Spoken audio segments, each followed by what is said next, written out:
CEAPS, Centre ésotérique des avatars philosophiques et spirituels, vous présente Rang, l'esprit ou mental. Ainsi que nous l'avons déjà précisé, l'homme a été créé à l'image de Dieu. Il est constitué d'un corps physique, d'un corps psychique et d'un corps mental. Dans les chapitres précédents, nous avons appris que le corps physique et le corps psychique ne sont que les enveloppes ou les vêtements du corps mental. Ici, il s'agit des qualités du mental, reflétant celles inhérentes à l'esprit. Ces deux corps sont donc périssables. Par conséquent, seul l'esprit a la partie immortelle et la véritable image de Dieu.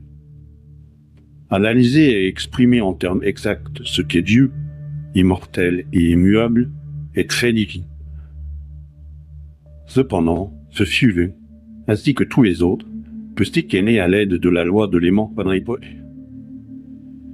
L'esprit, le moi spirituel, est issu du principe primordial, Akasha, de la source originelle de tout ce qui existe, de la manière première d'essence spirituelle. Il s'enrobe des propriétés des quatre éléments, lesquels sont engendrés par l'esprit immortel, image de Dieu. L'élément feu recèle l'impulsion, il constitue la volonté. L'élément air s'exprime par l'intellect, l'entendement. L'élément eau se manifeste en vitalité et en force ludique. L'élément terre s'exprime en conscience du fait de l'union en lui et trois autres. Toutes les propriétés subsidiaires du mental sont donc les corollaires des propriétés respectives des quatre éléments. Cependant, le cinquième élément, l'éther ou Akasha, possède une caractéristique particulière. En sa stase vibratoire supérieure, il se manifeste par la foi, alors qu'en sa phase vibratoire inférieure, par l'instinct de conservation. Chacun des quatre éléments possède encore de nombreuses propriétés. Celles-ci sont bien perçues au regard de la loi de l'analogie régissant les polarités, positives et négatives, inhérentes à chaque élément. Tous ensemble, ils manifestent le moi, ou leur taille. Ainsi, pouvons-nous attribuer au feu la force, la puissance et la facilité, à l'air, la mémoire, le discernement et le jugement, à l'eau, le sens éthique et l'intuition, à la terre, l'égoïsme, les instincts de conservation et de reproduction de la forme matérielle, par laquelle se manifeste le mental sur le plan physique. Il serait trop long d'énumérer toutes les propriétés que le mental revêt en s'enrobant des éléments. Le débutant peut lui-même en allonger la liste par une étude assidue et une méditation profonde, en tenant compte de la loi d'analogie régissant l'aimant quadripolaire.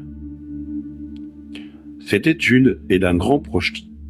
Aussi ne devrait-elle jamais être négligée, car elle promet des résultats importants quant à la connaissance et la maîtrise des éléments.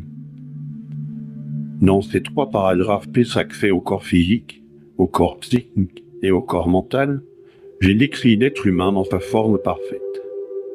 La connaissance de notre propre petit univers est d'une grande nécessité pour l'initiation, et surtout pour la pratique magique et mystique. Quant aux aspects cachés de cette science, ceux-ci commencent à être plus clairs pour les laits. La plupart des auteurs en occultisme se font usure de domaines très importants qui en est le fondement, soit par complète ignorance, soit pour des motifs sérieux.